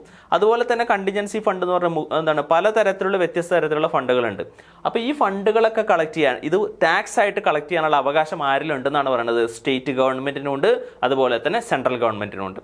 അപ്പോൾ നമ്മളുടെ ഇവിടെ ഈ ഫ്ലഡ് സെസ് എന്ന് പറഞ്ഞൊരു സെസ് പിടിക്കുന്നത് GST വന്നതിന് ശേഷമാണ് ആണ്. നമുക്കറിയാം 2017 GST വന്നത്. 2018 നമ്മളുടെ ഇവിടെ കേരളത്തിൽ വലിയൊരു വെള്ളപ്പൊക്കം ഉണ്ടായത്. ആ ഫ്ലഡിൻ്റെ അടിസ്ഥാനത്തിൽ നമ്മളുടെ ഇവിടെ സാമ്പത്തികമായിട്ട് ബുദ്ധിമുട്ട് അനുഭവിച്ചപ്പോൾ നമ്മുടെ സംസ്ഥാന സർക്കാർ എടുത്തൊരു തീരുമാനമാണ് നമുക്ക് GSTയുടെ പുറമെ ഒരു സെസ് കൂടി പിടിക്കുക എന്നുള്ളത്. പക്ഷെ ആ സെസ് പിടിക്കണം, അപ്പോൾ അങ്ങനെ പിടിക്കാനുള്ള അവകാശം ആർക്കുണ്ട്? ഈ ആർട്ടിക്കിൾ 267 പ്രകാരം നമ്മൾക്കുണ്ട്. പക്ഷെ അങ്ങനെ ഉണ്ടെങ്കിലും നമ്മുടെ GSTയുടെ കൂടെ ഈ സെസ് ആഡ് ചെയ്ത് പിടിക്കണമെങ്കിൽ ഈ GST കൗൺസിലിൻ്റെ അംഗീകാരം വേണം. GSTക്ക് ഒരു കൗൺസിലുണ്ട്. ആ കൗൺസിലിൻ്റെ അംഗീകാരത്തോട് കൂടി മാത്രമാണ് അത് ചെയ്യാൻ പറ്റുള്ളൂ, ഈ സെസ് കേരളത്തിൽ പിടിക്കാനായിട്ട് സാധിക്കത്തുള്ളൂ. അങ്ങനെ അവർക്ക് പിടിക്കാനായിട്ട് സാധിക്കും. ഇതൊക്കെയാണ് ഈ ആർട്ടിക്കിൾ 267 പറയുന്നത്. ഓക്കെ, ദെൻ അടുത്തതാണ് ആർട്ടിക്കിൾ 268, ആർട്ടിക്കിൾ 268 നോക്കുക. Under this article, it is explained that the duties levied by the union, but they are collected and appropriated by the states. അതായത് under this article, it is explained that duties levied by union, അതായത് duty ചുമത്തുന്നത് ആരാണ്? അതായത് union ആണ്. Union എന്ന് വെച്ചാൽ central government ആണ് അത് ചുമത്തുന്നത്. But they are collected and appropriate by state. പക്ഷേ സ്റ്റേറ്റ് ആണ് അത് വിനിയോഗിക്കുന്നതും കൈകാര്യം ചെയ്യപ്പെടുന്നു. അതായത് എക്സാമ്പിളായിട്ട് നമുക്ക് പറയുകയാണെങ്കിൽ stamp duties, excise duty non medical and toilet preparation. നമുക്കറിയാം സ്റ്റാമ്പ് ഡ്യൂട്ടി, അതായത് മുദ്രപത്രങ്ങൾ ഉണ്ടാവും അല്ലേ, നമ്മൾ വാടക കരാർ എഴുതണമെന്നുണ്ടെങ്കിലും അതുപോലെ തന്നെ സ്ഥലം ആധാരം ചെയ്യണമെന്നുണ്ടെങ്കിലും അല്ലേ, ഒരു പ്രോപ്പർട്ടി മറ്റൊരാളിലേക്ക് കൊടുക്കണമെന്നുണ്ടെങ്കിലും ഇതിനൊക്കെ ഒരു സ്റ്റാമ്പ് പേപ്പർ ഉണ്ട് അല്ലേ. ആ സ്റ്റാമ്പ് പേപ്പർ നമ്മൾ മേടിക്കണം. അപ്പോൾ ആ സ്റ്റാമ്പ് പേപ്പർ, ആ സംഭവം ആരാണ് ഇൻട്രൊഡ്യൂസ് ചെയ്താരാണ്? സെൻട്രൽ ഗവൺമെൻറ് കൊണ്ടുവന്ന ഒരു നികുതി പോലത്തെ ഒരു സംഭവമാണ് ഈ ഒരു ഡ്യൂട്ടിയാണ്, ഒരു സ്പെഷ്യൽ ഡ്യൂട്ടിയാണ് ഈ സ്റ്റാമ്പ് ഡ്യൂട്ടി എന്ന് പറയുന്നത്. പക്ഷേ അത് കൈകാര്യം ചെയ്യുന്നവർ, കളക്ട് ചെയ്യുന്നതും കൈകാര്യം ചെയ്യുന്നവരാണ് സംസ്ഥാന സർക്കാരാണ്. സോ അങ്ങനെ പിടിക്കാനുള്ള അവകാശം ഏത് ആർട്ടിക്കിളാണ് കൊടുത്തിരിക്കുന്നത്? ആർട്ടിക്കിൾ 268 ആണ് കൊടുത്തിരിക്കുന്നത്. ഓക്കെ, അപ്പോൾ ടാക്സുമായി ബന്ധപ്പെട്ടുള്ള കുറേ അധികം ആർട്ടിക്കിൾസ് ആണ് നമ്മൾ പഠിച്ചത്. സോ ഇതൊക്കെ ഒന്ന് ഓർത്തിരിക്കാം. കുറച്ച് ക്വസ്റ്റ്യൻസിലേക്ക് നമുക്ക് പോകാം. Okay, so what is direct tax? എന്താണ് ഡയറക്റ്റ് ടാക്സ് എന്നുള്ളതാണ് first question. Okay, a tax levied on products or services. Okay, direct tax എന്ന് വെച്ചിട്ടുണ്ടെങ്കിൽ a tax levied on product or services. പ്രൊഡക്റ്റുമേലും സർവീസുമേലും പിടിക്കുന്ന ടാക്സ് ആണ് ഡയറക്റ്റ് ടാക്സ് എന്നാണ് ഇവിടെ പറയുന്നത്, ആണോ? പ്രൊഡക്റ്റുമേലും സർവീസുമേലും പിടിക്കുന്ന ഏതാണ്? ഇൻഡയറക്റ്റ് ടാക്സ് ആണ് അല്ലേ. GST അതുപോലെ തന്നെയുള്ള സംഭവങ്ങളാണ് ഈ പ്രൊഡക്റ്റുമേലും സർവീസുമേലും പിടിക്കുന്നത്. സോ ഒരിക്കലും ഈ ഒരു പോയിന്റ് അല്ല. Tax levied on income and activities, അതാണോ? ഇൻകത്തുമേൽ പിടിക്കുന്ന ടാക്സ് ആണ് ഡയറക്റ്റ് ടാക്സ്, ശരിയാണ്. ഇനി ബാക്കിയുള്ള 2 ഓപ്ഷൻ കൂടി നമുക്ക് നോക്കാം. Tax paid by consumer. Okay, consumer ആണോ ടാക്സ് അടയ്ക്കണത്? അല്ല. അതായത് ഇൻകത്തുമേൽ ടാക്സ് അടയ്ക്കുന്ന വ്യക്തി എന്ന് വെച്ചാൽ ഇപ്പോൾ ഞാൻ കൺസ്യൂമർ ആണോ? എനിക്കൊരു സ്ഥലത്തും വരുമാനം കിട്ടുന്നുണ്ട്, ഞാൻ കൺസ്യൂമർ ആണോ? അല്ല. ഓക്കെ, അപ്പോൾ ടാക്സ് പെയ്ഡ് ബൈ കൺസ്യൂമർ അതല്ല. A tax collected from businesses only, അതുമല്ല. Okay, so what is a direct tax? എന്താണ് ഡയറക്റ്റ് ടാക്സ് എന്ന് പറയുന്നത്? A tax levied on income and activities. ഇൻകത്തുമേലും ആക്ടിവിറ്റീസുമേലും ചുമത്തുന്ന ടാക്സ് ആണ് ഡയറക്റ്റ് ടാക്സ് എന്ന് പറയുന്നത്. സോ ഈ ഒരു ആൻസർ ക്ലിയർ ആയെന്ന് വിശ്വസിക്കുന്നു. നമുക്ക് അടുത്തൊരു ക്വസ്റ്റ്യനിലേക്ക് നമുക്ക് പോവാം. What characteristic defines the indirect tax? എന്താണ് ഇൻഡയറക്റ്റ് ടാക്സിൻ്റെ ഒരു സവിശേഷത എന്ന് പറയുന്നത്? What characteristics defines indirect tax? They are paid directly by the person who earns the income. ഇൻകത്തുമേൽ അടയ്ക്കുന്ന ടാക്സ് ആണോ ഇൻഡയറക്റ്റ് ടാക്സ്? അല്ല. അപ്പോൾ ഇവിടെ കൊടുത്തിട്ടുണ്ട് ഇൻഡയറക്റ്റ് ടാക്സ് എന്താണെന്നുള്ളതാണ് ചോദ്യം അല്ലേ. What characteristics defines indirect taxes? Indirect tax ആയിട്ട് കണക്ട് ചെയ്തിരിക്കുന്ന ക്യാരക്ടറിസ്റ്റിക്സ് ആണ്. They are paid directly by the person who earn the income, അല്ല. ഇതല്ല. Then the burden of tax can be shifted to another person. മറ്റൊരാളിലേക്ക് എന്ത് ചെയ്യാൻ പറ്റും? Shift ചെയ്യാൻ പറ്റും. ഇൻഡയറക്റ്റ് ടാക്സ് ഷിഫ്റ്റ് ചെയ്യാൻ പറ്റും, ഉറപ്പാണ്. അതായത് നിങ്ങളുടെ കയ്യിലിരിക്കുന്ന ഒരു മൊബൈൽ ഫോൺ, അല്ലെങ്കിൽ ഇപ്പോൾ സിമ്പിളായിട്ട് പറഞ്ഞാൽ നിങ്ങളുടെ കയ്യിലിരിക്കുന്ന മൊബൈൽ ഫോൺ നിങ്ങൾ മേടിച്ചത് ഒരു റീറ്റെയിലറിൻ്റെ കയ്യിൽ നിന്നായിരിക്കും. റീറ്റെയിലർ അത് ഹോൾസെയിലറിൻ്റെ കയ്യിൽ നിന്നായിരിക്കും മേടിച്ചത്. ഹോൾസെയിലർ അതുമേൽ ടാക്സ് അടച്ചിട്ടുണ്ട്. ആ ടാക്സ് ആരുടെ അടുത്ത് നിന്ന് മേടിച്ചു? നേരെ റീറ്റെയിലറിൻ്റെ അടുത്ത് നിന്ന് കളക്ട് ചെയ്തു. റീറ്റെയിലർ ആ ടാക്സ് ബർഡൻ ആരിലേക്ക് ഷിഫ്റ്റ് ചെയ്തു? കൺസ്യൂമറിലേക്ക് ഷിഫ്റ്റ് ചെയ്തു. അപ്പോൾ ഇൻഡയറക്റ്റ് ടാക്സ് എന്ന് വെച്ചാൽ എന്താണ്? The burden of tax can be shifted to another person. Another പേഴ്സണിലേക്ക് അത് എന്ത് ചെയ്യുന്നു? ഷിഫ്റ്റ് ചെയ്ത് പോകുന്ന ഒരു സംവിധാനമാണ് indirect tax. The burden of tax can be shifted to another person. So ഇത് റൈറ്റ് ആൻസർ ആണ്. They are difficult to collect. Indirect tax difficult ആണോ കളക്ട് ചെയ്യാൻ? അല്ല. കമ്പാരിറ്റീവ്ലി ഏറ്റവും ഡിഫിക്കൽട്ട് ഡയറക്റ്റ് ടാക്സ് ആണ്. ഇൻഡയറക്റ്റ് ടാക്സ് ഒരു ഡിഫിക്കൽട്ടി ഇല്ല. They are very easy to collect ചെയ്യാൻ വളരെ ഈസിയാണ്. So they are difficult collect എന്ന് പറയുന്നത് അത് റോങ് ആയിട്ടുള്ള ആൻസർ ആണ്. They are imposed only by local government. Local government ആണോ ഇൻഡയറക്റ്റ് ടാക്സ് ചുമത്തുന്നത്? അല്ല. അതാരാണ്? സെൻട്രൽ ഗവൺമെൻറ്റും സ്റ്റേറ്റ് ഗവൺമെൻറ്റും ചേർന്നാണ് ഇൻഡയറക്റ്റ് ടാക്സ് ചുമത്തുന്നത്. സോ ഇതുമല്ല. So the right answer is B. B ആണ് right answer. The burden of tax can be shifted to another person. Okay, so നമ്മൾ സെക്കൻഡ് ക്വസ്റ്റിനും ആൻസർ ചെയ്തു. ഇനി അടുത്തൊരു ക്വസ്റ്റിനിലേക്ക് നമുക്ക് പോവാം. Which of the following is an example of direct tax. Direct ടാക്സിൻ്റെ ഒരു എക്സാമ്പിൾ എന്താണെന്നുള്ളതാണ് അടുത്തൊരു question. Which of the following is an example of direct tax. G S T നമുക്കറിയാം അതെന്ത് ടാക്സ് ആണ്, അത് ഇൻഡയറക്റ്റ് ടാക്സ് ആണ്. ഓക്കെ, ഇൻകം ടാക്സ് എന്ത് ടാക്സ് ആണ്, ഡയറക്റ്റ് ടാക്സ് ആണ്. സെയിൽസ് ടാക്സ് എന്ന് പറയുന്നത് എന്താണ്, അതും ഇൻഡയറക്റ്റ് ടാക്സ് ആണ്. എക്സൈസ് ഡ്യൂട്ടി എന്താണ്, ഇൻഡയറക്റ്റ് ടാക്സ് ആണ്. ഓക്കെ, അപ്പോൾ ഡയറക്റ്റ് ടാക്സ് ആയിട്ട് ആകെ നമുക്ക് പറയാൻ പറ്റാവുന്ന ഏതാണ്, ഇൻകം ടാക്സ് ആണ്. Which of the following is an example of a direct tax. Direct ടാക്സിൻ്റെ എക്സാമ്പിൾ എന്താണ്, ഇൻകം ടാക്സ് ആണ്. ജി എസ് ടി എന്ന് പറയുന്നത് ഗുഡ്സ് ആൻഡ് സർവീസസ് ടാക്സ് ആണ്, അത് ഇൻഡയറക്റ്റ് ടാക്സ് ആണ്. സെയിൽസ് ടാക്സ് ഞാൻ നേരത്തെ പറഞ്ഞിരുന്നു, പണ്ട് പിടിച്ചുകൊണ്ടിരുന്ന കേരള ജനറൽ സെയിൽസ് ടാക്സ് എന്ന് പറയുന്ന ടാക്സ് ആയിരുന്നു. 2005 മുമ്പ് 1956 2005 ഇടയിൽ പിടിച്ചുകൊണ്ടിരുന്ന കേരള സംസ്ഥാനം പിടിച്ചുകൊണ്ടിരുന്ന ഒരു ടാക്സ് ആണ് സെയിൽസ് ടാക്സ് അഥവാ കേരള ജനറൽ സെയിൽസ് ടാക്സ്. അതുപോലെ തന്നെ 2005 മുമ്പും വ്യത്യസ്ത സംസ്ഥാനങ്ങൾ അതുപോലെ എന്ത് പിടിക്കാറുണ്ട്, സെയിൽസ് ടാക്സ് എന്ന് പറയുന്ന ടാക്സ് പിടിക്കാറുണ്ടായിരുന്നു. 2005 ശേഷം നമ്മളുടെ കേരളത്തിലും അതുപോലെ തന്നെ ഇന്ത്യയിലെ എല്ലാ സംസ്ഥാനങ്ങളിലും വാല്യൂ ആഡഡ് ടാക്സ് എന്ന് പറയുന്നൊരു ടാക്സ് വന്നു. അതോടുകൂടിയിട്ട് സെയിൽസ് ടാക്സ് എന്ന് പറയുന്നൊരു ടാക്സ് ഇല്ലാതെയായി. എന്നാലും ചില പ്രൊഡക്റ്റുകളിലൊക്കെ എന്ത് ഉണ്ടായിരുന്നു, സെയിൽസ് ടാക്സ് ഉണ്ടായിരുന്നു. ഓക്കെ, ഇപ്പോഴും ഉണ്ട്. നമ്മുടെ പെട്രോളിയം പ്രൊഡക്റ്റ് മേലൊക്കെ എപ്പോഴും പിടിക്കുന്നത് സെയിൽസ് ടാക്സ് ഒക്കെ തന്നെയാണ്. പിന്നെ അതുപോലെ തന്നെ എക്സൈസ് ഡ്യൂട്ടി. ഓക്കെ, എക്സൈസ് ഡ്യൂട്ടിയും ഇപ്പോഴുണ്ട്. കേന്ദ്ര സർക്കാർ ഇപ്പോഴും എക്സൈസ് ഡ്യൂട്ടി പിടിക്കുന്നുണ്ട്. പെട്രോളിയം പ്രൊഡക്റ്റ് മേലും എക്സൈസ് ഡ്യൂട്ടി പിടിക്കുന്നുണ്ട്. സോ അതെന്താണ്, ഇൻഡയറക്റ്റ് ടാക്സ് ആണ്. പ്രൊഡക്റ്റ് മേലും സർവീസ് മേലും വരുന്ന ടാക്സ് എന്ന് പറഞ്ഞു കഴിഞ്ഞാൽ അത് തീർച്ചയായിട്ടും ഇൻഡയറക്റ്റ് ടാക്സ് ആയിരിക്കും. ഇൻകം, വരുമാനത്തുമേൽ വരുന്ന ടാക്സ് അത് എന്താണ്, ഡയറക്റ്റ് ടാക്സ് ആണ്. So the right answer is B, that is income tax. Income tax ആണ് റൈറ്റ് ആയിട്ടുള്ള ആൻസർ. ദെൻ നെക്സ്റ്റ് അടുത്ത question, under which article of the Indian constitution is the distribution of taxation power between central and state government outlined. അതായത് Indian ഭരണഘടനയുടെ Indian ഭരണഘടനയുടെ ഏത് ആർട്ടിക്കിളിന്റെ അടിസ്ഥാനത്തിലാണ് central ഗവൺമെന്റിനും state ഗവൺമെന്റിനും ഈ പറയുന്ന ടാക്സ് പിടിക്കാവുന്ന അധികാരം എന്നുള്ളതാണ്. Under which article of the Indian constitution is the distribution of taxation power between the central and state government outlined. Article 245 കൊടുത്തിട്ടുണ്ട്, ആർട്ടിക്കിൾ 246 ഉണ്ട്, ആർട്ടിക്കിൾ 265 ഉണ്ട്, ആർട്ടിക്കിൾ 268 ഉണ്ട്. ഓക്കെ, ഇവിടെ നിങ്ങൾക്ക് എന്ത് വരാൻ, കൺഫ്യൂഷൻ വരാനുള്ള ചാൻസ് ഉണ്ട്. സോ ഇവിടെ എന്താണ്, ആർട്ടിക്കിൾ 246 ആണ് കേന്ദ്ര സർക്കാരിനും സംസ്ഥാന സർക്കാരിനും കൂടി ചേർന്നുകൊണ്ട് എന്ത് പിടിക്കാനുള്ള അവകാശം, ഈ ടാക്സ് പിടിക്കാനുള്ള അവകാശം. ജി എസ് ടി വന്നു കഴിഞ്ഞതിന് ശേഷം ഭേദഗതി വന്നത് ഈ ആർട്ടിക്കിൾ 246 അത് നമ്മൾ അടുത്തൊരു വീഡിയോയിൽ നമ്മൾ പഠിക്കുന്നുണ്ട്. ഈ ജി എസ് ടി വന്നപ്പോൾ ഭരണഘടനയിലുണ്ടായ വ്യത്യാസങ്ങൾ എന്തൊക്കെയാണെന്നുള്ളത് നമ്മൾ പഠിക്കുന്നുണ്ട്. അപ്പോൾ ഓർത്തിരിക്കുക, ആർട്ടിക്കിൾ 246 കേന്ദ്ര സർക്കാരിനും സംസ്ഥാന സർക്കാരിനും ചേർന്ന് ടാക്സ് പിടിക്കാനുള്ള അവകാശം. രണ്ടുപേർക്കും കൂടി ഒരുമിച്ച് ചേർന്നുകൊണ്ട് ടാക്സ് പിടിക്കാനുള്ള അവകാശം എന്ന് പറയുന്നത് ആർട്ടിക്കിൾ 246 ആണ്. ഓക്കെ, ദെൻ അടുത്ത question, what does article 245 of the Indian constitution deal with. എന്താണ് ആർട്ടിക്കിൾ 245 ഡീൽ ചെയ്യുന്നത് എന്നുള്ളതാണ് question. What does the article 245 of the Indian constitution deal with. Distribution of tax collection distribute ചെയ്യാൻ, extend of laws made by parliament and state legislature.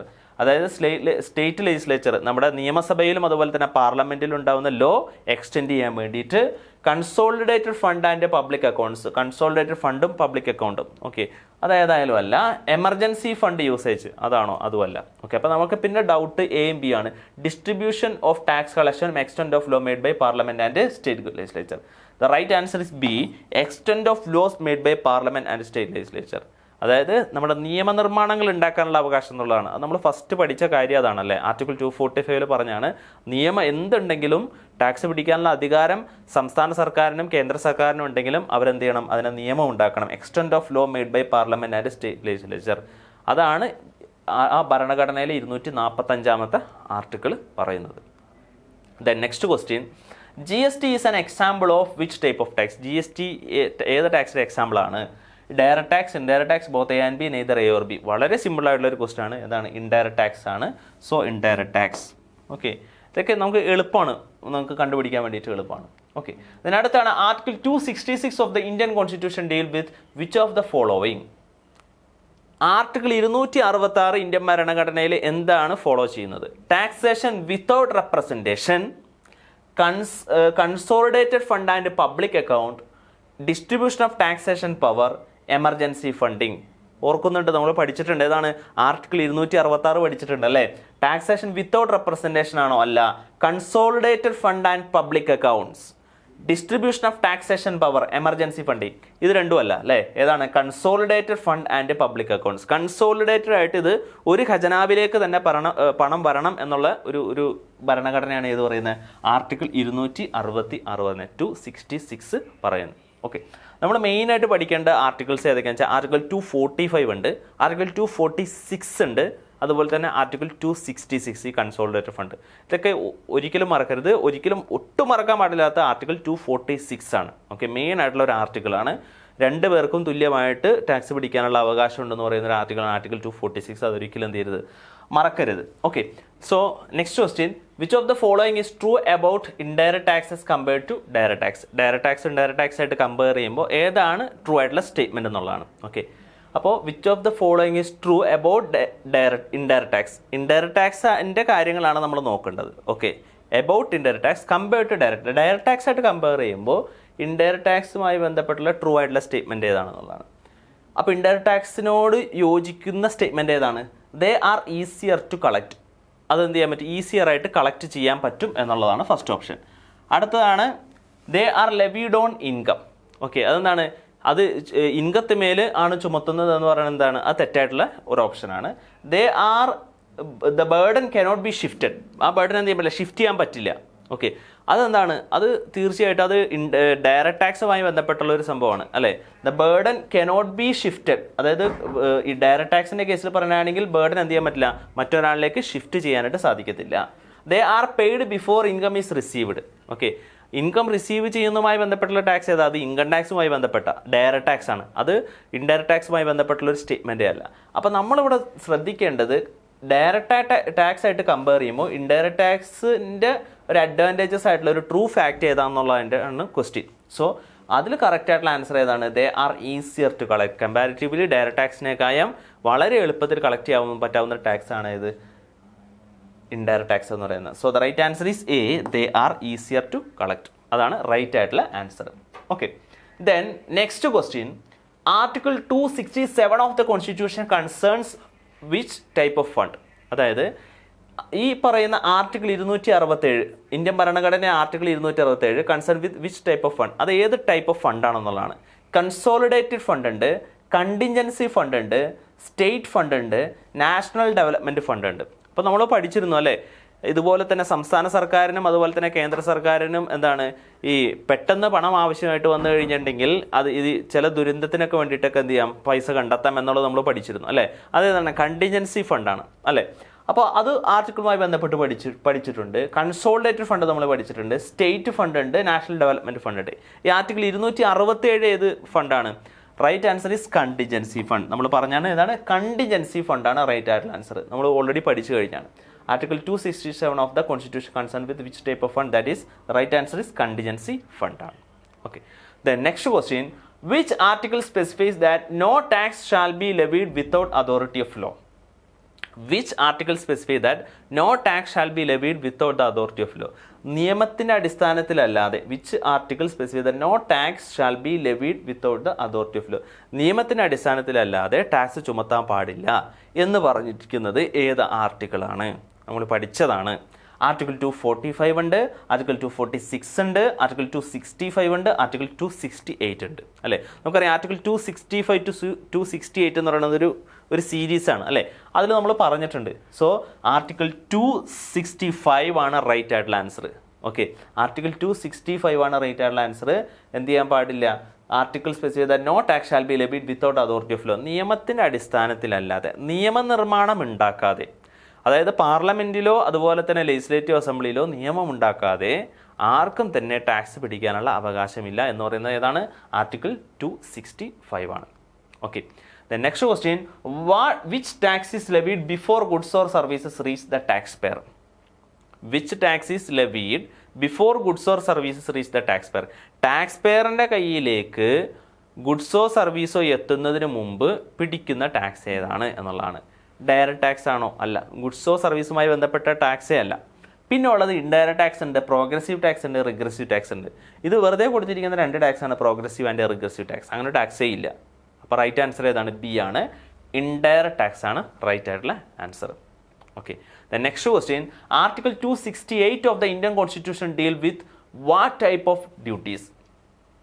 Okay, article 268, Indian ഭരണഘടനയിലെ article 268 അത് deal ചെയ്യുന്നത് ഏത് type of duties ആണെന്നുള്ളതാണ്. Duties levied and collected by the union but appropriated by the states. നോക്കുക, duties levied and collected by the union but appropriated by the states ഉണ്ട് എന്ന് വെച്ചിട്ടുണ്ടെങ്കിൽ എന്താണ്? Duty levied and collected by union, കേന്ദ്ര സർക്കാർ duty ചുമത്തുകയും collect ചെയ്യുകയും ചെയ്യുന്നു. But appropriated by the state, state അത് എന്ത് ചെയ്യുന്നു? അപ്രോപ്രിയേറ്റ് ചെയ്യുന്നു. ഓക്കെ, ഇതിനടുത്ത duty collected and retained entirely by the union. Okay, അതല്ല ഏതായാലും. Duties levied by the states ഉണ്ട്, നൺ ഓഫ് ദ അബൗ ഉണ്ട്. Okay, so the right answer is A, duties levied and collected by the union but appropriated by the state. അതായത് duty ചുമത്തുന്നതും collect ചെയ്യുന്നതാണ് യൂണിയനാണ്, but appropriated by the state, state ആണ് അത് appropriate ചെയ്യുന്നത്. അതാണ് article 268 എന്ന് നമ്മൾ പറയുന്നത്. ഓക്കെ, ദെൻ അടുത്ത question, what is the main difference between direct and indirect tax in terms of payment? പേയ്മെന്റിനെ വെച്ച് നമ്മൾ നോക്കുകയാണെങ്കിൽ ഡയറക്റ്റ് ടാക്സ് ഇൻഡയറക്റ്റ് ടാക്സ് തമ്മിലുള്ള ഒരു കീ ഡിഫറൻസ് എന്താണ്? ഒരു മെയിൻ ഡിഫറൻസ് എന്താണ്? Direct taxes are paid after income is received. അത് ശരിയാണ്. Direct tax are paid after income is received, indirect taxes before. Okay, indirect tax എന്ന് പറഞ്ഞു കഴിഞ്ഞിട്ടുണ്ടെങ്കിൽ എന്താണ്? മുമ്പേ നമ്മൾ എന്ത് ചെയ്യും? ഇൻഡയറക്റ്റ് ടാക്സ് മേലുള്ള ടാക്സ് നമ്മൾ അടയ്ക്കും. Direct tax are paid before income is received, indirect taxes is after. അതായത് direct tax are paid before income receive ചെയ്യണേക്ക് മുമ്പേ തന്നെ ഡയറക്റ്റ് ടാക്സ് അടയ്ക്കും എന്നാണ് പറയുന്നത്. അത് തീർച്ചയായിട്ടും തെറ്റാണ്. ഇൻഡയറക്റ്റ് ടാക്സ് ആഫ്റ്റർ എന്ന് പറയുന്നത് തെറ്റാണ്. Both are paid at the same time, അത് തെറ്റാണ്. There is no difference in terms of payment timing, അതും തെറ്റാണ്. So the right answer is A, direct tax are paid after income is received and indirect tax is before the product receives. Product അല്ലെങ്കിൽ service receive ചെയ്യണമൊക്കെ മുമ്പേ തന്നെ നമ്മൾ എന്ത് ചെയ്തിട്ടുണ്ടാവും? അത് മേലുള്ള ടാക്സ് ഒരു സെർട്ടൻ പോർഷൻ അത് ഗവൺമെൻറ്റിലേക്ക് പോയിട്ടുണ്ടാവും. ഓക്കെ, അത് സെർട്ടൻ പോർഷൻ എങ്ങനെയാണെന്നുള്ളതിനെ പറ്റിയുള്ള ഡീറ്റെയിലുള്ള ക്ലാസ്സുകൾ നമ്മൾ GST വരുന്നുണ്ട്, നമുക്ക് അപ്പോൾ ഡീറ്റെയിൽ ആയിട്ട് പറയാം. Okay, then next question, who ultimately bears the burden of an indirect tax? Who ultimately bear the burden of an indirect tax? ആരാണ് ഇൻഡയറക്റ്റ് ടാക്സിൻ്റെ ബേർഡൻ അൾട്ടിമേറ്റ്ലി ബെയർ ചെയ്യുന്നത് എന്നുള്ളതാണ്. The person who pays it directly to the government, the person from whom it is collected, the final consumer, the government. Who ultimately bear the burden of indirect tax? Indirect tax ആരാ bear ചെയ്യുന്ന? ആരാണ്? Final കൺസ്യൂമറാണ്. നിങ്ങളുടെ കയ്യിലിരിക്കുന്ന laptop അല്ലെങ്കിൽ mobile phone അല്ലെങ്കിൽ നിങ്ങൾ ധരിച്ചിരിക്കുന്ന വസ്ത്രം, എന്തൊക്കെ പ്രൊഡക്റ്റുകളുണ്ടോ സർവീസുകളുണ്ടോ, അത് ആരാണോ ഫൈനൽ കൺസ്യൂമർ ഉപയോഗിക്കുന്ന വ്യക്തി, അയാളിലാണ് അവസാനം ടാക്സ് വന്ന് അതിൻ്റെ ബേർഡൻ വരുന്നത്, അല്ലേ? ബാക്കിയുള്ളവരൊക്കെ ആ ബേർഡൻ എന്ത് ചെയ്യും? ഷിഫ്റ്റ് ചെയ്ത് അവസാനം നമ്മളുടെ തലയിലാക്കി വെച്ചിട്ടുണ്ടാവും. സോ കൺസ്യൂമറാണ് ഫൈനലി ടാക്സ് അടയ്ക്കേണ്ടത്. So the right answer is a final കൺസ്യൂമറാണ് റൈറ്റ് ആയിട്ടുള്ള ആൻസർ. സോ അടുത്തത് നെക്സ്റ്റ് ക്വസ്റ്റ്യൻ ഇതാണ്, what does article 245 of the Indian constitution authorise? Okay, എന്താണ് ഈ ആർട്ടിക്കിൾ 245 പറയുന്നത് എന്നുള്ളതാണ്. What does the article 245 of the Indian constitution authorise? Both the parliament and state legislature to make laws. State ഗവൺമെൻറ്റിനും അതുപോലെ തന്നെ പാർലമെൻറ്റും ഒരുമിച്ച് ഒരു നിയമം ഉണ്ടാക്കാം എന്നുള്ളതാണ് 245 പറയുന്നത്. Only the parliament to make laws, പാർലമെൻറ്റിന് മാത്രം നിയമം ഉണ്ടാക്കാമെന്ന് പറയുന്നു.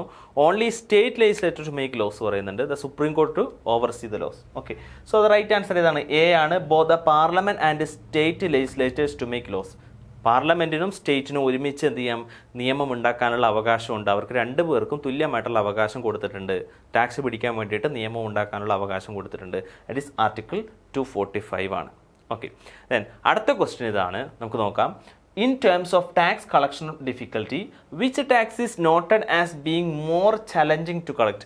ഏത് ടാക്സ് ആണ് ടാക്സ് കളക്ട് ചെയ്യാനായിട്ട് ഏറ്റവും ചലഞ്ചിങ് ആയിട്ടുള്ള ടാക്സ് ഏതാണെന്നുള്ളതാണ് അടുത്തൊരു question. Direct taxes, indirect taxes, both are equally difficult, none as both are equally easy. Okay, ഏതാണ് റൈറ്റ് ആൻസർ? ഏറ്റവും ബുദ്ധിമുട്ടേറിയ ടാക്സ് കളക്ട് ചെയ്യാൻ ഏറ്റവും ബുദ്ധിമുട്ട് ഏതാണ്? തീർച്ചയായിട്ടും അത് ഡയറക്റ്റ് ടാക്സ് ആണ്. In terms of tax collection difficulty, which tax is noted as the be more challenging to collect ചെയ്യാൻ ഏറ്റവും ബുദ്ധിമുട്ട് ഏതാണ്? ഡയറക്റ്റ് ടാക്സ് ആണ്. എന്തുകൊണ്ടാണ് ഡയറക്റ്റ് ടാക്സ് കളക്ട് ചെയ്യാൻ ബുദ്ധിമുട്ട്? നിങ്ങളൊന്ന് ചിന്തിച്ച് നോക്കുക. നിങ്ങളുടെ കയ്യിലേക്ക് ഒരു വരുമാനം വന്നിട്ടുണ്ട്. ആ വരുമാനം നിങ്ങൾ ഡിസ്ക്ലോസ് ചെയ്യാനായിട്ട് താല്പര്യപ്പെടുമോ, അതോ നിങ്ങളത് മറച്ചു വയ്ക്കൂ? പലപ്പോഴും പല ആളുകളും നമുക്ക് കിട്ടുന്ന വരുമാനം എന്താ ചെയ്യുക? അത് മറച്ചു വയ്ക്കാനായിട്ടാണ് ശ്രമിക്കുക, ശരിയല്ലേ? അപ്പോൾ അതുകൊണ്ട് തന്നെ ഗവൺമെൻറ്റിന് ആ ടാക്സ് കിട്ടാനുള്ള ചാൻസ് എന്താണ്? വളരെ കുറവാണ്. സോ ഡയറക്റ്റ് ടാക്സ് ആണ് ഗവൺമെൻറ്റിനെ സംബന്ധിച്ച് കളക്ട് ചെയ്യാനായിട്ടുള്ള ബുദ്ധിമുട്ട്. ഇൻഡയറക്റ്റ് ടാക്സ് കമ്പാരിറ്റീവ്ലി എളുപ്പമാണ്. കാരണം ഇൻഡയറക്റ്റ് ടാക്സ് ആരാണോ ഡീലർ, ആ ഡീലർ ആ കൺസ്യൂമറുടെ കയ്യിൽ നിന്ന് എന്ത് ചെയ്തോളും, ടാക്സ് കളക്ട് ചെയ്ത് ഗവൺമെൻറ്റിലേക്ക് കൊടുത്തോളും. ഓക്കെ, സോ ഏറ്റവും എളുപ്പം ടാക്സ് കളക്ട് ചെയ്യാൻ വേണ്ടിയിട്ട് ഇൻഡയറക്റ്റ് ടാക്സ് ആണ്, ഡയറക്റ്റ് ടാക്സ് ആണ് ഏറ്റവും ബുദ്ധിമുട്ട്. ഓക്കെ, ദെൻ നെക്സ്റ്റ് അടുത്ത question, which schedule of the Indian Constitution provides details about the subject on which Parliament and state can make laws regarding the taxation? Okay, എത്രാമത്തെ schedule ആണെന്നുള്ളതാണ് question. Okay, which schedule of Indian constitution, Indian ഭരണഘടനയിലെ ഏത് ഷെഡ്യൂളാണ് provide details about subject on which parliament and state can make laws regarding taxation. ടാക്സേഷനുമായി ബന്ധപ്പെട്ടുള്ള നിയമങ്ങൾ ഉണ്ടാക്കാൻ വേണ്ടിയിട്ടുള്ള പാർലമെൻറ്റിനും സ്റ്റേറ്റിനും നിയമങ്ങൾ ഉണ്ടാക്കാൻ പറ്റുള്ള ആർട്ടിക്കിൾ കൃത്യമായിട്ട് പറഞ്ഞിരിക്കുന്നത് ഏത് ഷെഡ്യൂളിലാണ്? 5th ആണോ, 6th ആണോ, 7th ആണോ, 8th ആണോ എന്നുള്ളതാണ് question. The right answer is 7th schedule. Okay, 7th ഷെഡ്യൂളാണ് റൈറ്റ് ആയിട്ടുള്ള ആൻസർ. ഓക്കെ, അടുത്ത question, what is the significance of article 246 in the context of GST? What is the significance of article 246? Article 246ന്റെ significance എന്താണ്, പ്രാധാന്യം എന്താണ് in the context of GSTയുടെ കോണ്ടെക്സ്റ്റിലുള്ള പ്രാധാന്യം എന്താണ്? It outlines the structure of GST. It discusses the distribution of legislative power between the union and state. It set the rate of GST. It provide exemption under GST. Okay. It outlines the structure of GSTയുടെ outline ആണെന്ന് പറയുന്നു. It discusses the distribution of legislative powers between the union state. യൂണിയനും സ്റ്റേറ്റും എന്താണ് അവർക്ക് ഈ പറയുന്ന tax distribute ചെയ്യാൻ വേണ്ടിയിട്ടുള്ള ലെജിസ്ലേറ്റീവ് പവർ കൊടുക്കുന്ന ഒരു ആർട്ടിക്കിളാണ് 246 എന്ന് പറയുന്നു. ബാക്കി 3 പോയിന്റുകൾ GSTനെ പറ്റിയാണ് പറയുന്നത്. ഓക്കെ, റൈറ്റ് ആൻസർ ഏതാണ്? ബി ആണ്. It discusses the distribution of legislative power between union and state. ഈ ആർട്ടിക്കിൾ 246 എന്ന് പറയുന്നത് എപ്പോഴും മനസ്സിലാക്കിയിരിക്കേണ്ട കാര്യം, ഈ ആർട്ടിക്കിൾ GST ഒക്കെ വരുന്നതിന് മുമ്പേ തന്നെ ഇൻട്രൊഡ്യൂസ് ചെയ്തൊരു ആർട്ടിക്കിളാണ്. ഇന്ത്യൻ ഭരണഘടന ഉണ്ടായ കാലഘട്ടത്തിലുള്ള ഒരു ആർട്ടിക്കിളാണ് ആർട്ടിക്കിൾ 246. ഈ 46 പറയുന്നത് എന്താണ്? സ്റ്റേറ്റ് ഗവൺമെൻറ്റിനും സെൻട്രൽ ഗവൺമെൻറ്റിനും അവരുടെ വരുമാനത്തിന് ആവശ്യമായിട്ട് പൊതുജനങ്ങളിൽ നിന്ന് ടാക്സ് പിടിക്കാനായിട്ടുള്ള അവകാശം 2 പേർക്ക് തുല്യമായിട്ട് കൊടുത്തിരിക്കുന്ന ഒരു ഭരണഘടനയാണ് ഇത്. ഭരണഘടന മാത്രമാണ് ഇത് ആർട്ടിക്കിൾ 246, അല്ലാതെ GSTയുമായിട്ട് ഡയറക്റ്റ്ലി കണക്റ്റഡ് അല്ല. ഓക്കെ, അപ്പോൾ നമ്മുടെ സംസ്ഥാന സർക്കാരും കേന്ദ്ര സർക്കാരും കൂടി ചേർന്നിട്ട് GST എന്ന് പറയുന്നൊരു ടാക്സ് പിടിക്കാനായിട്ട് തീരുമാനിച്ചു കഴിഞ്ഞാൽ അവർക്ക് പിടിക്കാം.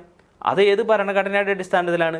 ആർട്ടിക്കിൾ 246 പറയുന്നുണ്ട്, നിങ്ങൾക്ക് വരുമാനം വേണമെങ്കിൽ കേന്ദ്ര സർക്കാരിനും സംസ്ഥാന സർക്കാരിനും ഒറ്റക്കായിട്ടോ അല്ലെങ്കിൽ ഒരുമിച്ചോ എന്ത് ചെയ്യാം, ടാക്സ് പിടിക്കാനുള്ള അവകാശമുണ്ട് എന്ന് എന്തിൽ പറയുന്നുണ്ട്? ആർട്ടിക്കിൾ 246 പറയുന്നുണ്ട്. അവിടെ പ്രത്യേകം GST എന്ന് എന്ത് ചെയ്യുന്നില്ല, പറയുന്നില്ല.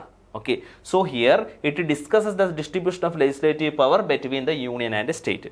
ഓക്കെ, പക്ഷെ വേറെ കാര്യമുണ്ട്, ഇവിടെ ടാക്സ് പിടിക്കാന്ന് വെച്ചിട്ടുണ്ടെങ്കിൽ കേന്ദ്ര സർക്കാരിന് പിടിക്കുന്നെങ്കിൽ കേന്ദ്ര സർക്കാരിന് പിടിക്കാം, സംസ്ഥാന സർക്കാരിന് വേണമെങ്കിൽ സംസ്ഥാന സർക്കാരിന് പിടിക്കാം. 2 പേർ കൂടി ഒരുമിച്ച് നിയമം ഉണ്ടാക്കാം, കുഴപ്പമൊന്നുമില്ല. പക്ഷെ 2 പേരും കൂടി ഒരുമിച്ച് നിയമം ഉണ്ടാക്കിയിട്ട് ആ ടാക്സ് ഡിവൈഡ് ചെയ്യുന്ന ഒരു സിസ്റ്റം ഏതിലില്ല? ഈ ആർട്ടിക്കിൾ 246 ഇതാണ് പ്രത്യേകം മനസ്സിലാക്കിയിരിക്കേണ്ട ഒരു കാര്യം. ഈ നമ്മളുടെ GST 2017 വരാനുള്ള കാരണം എന്താ? 2006, 2007 കാലഘട്ടം മുതലേ വാല്യൂ ആഡഡ് ടാക്സ് എന്ന് പറയുന്ന ടാക്സ് ഇന്ത്യയിൽ വരുന്നതിന് മുന്നേ തന്നെ ചർച്ചയായിട്ടുള്ള ഒരു കാര്യമാണത്. ഇന്ത്യയിൽ ഒരൊറ്റ ടാക്സ് GST എന്ന് പറയുന്ന ടാക്സ് കൊണ്ടുവരാൻ വേണ്ടിയിട്ട് ശ്രമം തുടങ്ങിയതാണ്. എന്തുകൊണ്ടാണ് വരാതിരുന്നത്? എന്തുകൊണ്ടാണ്?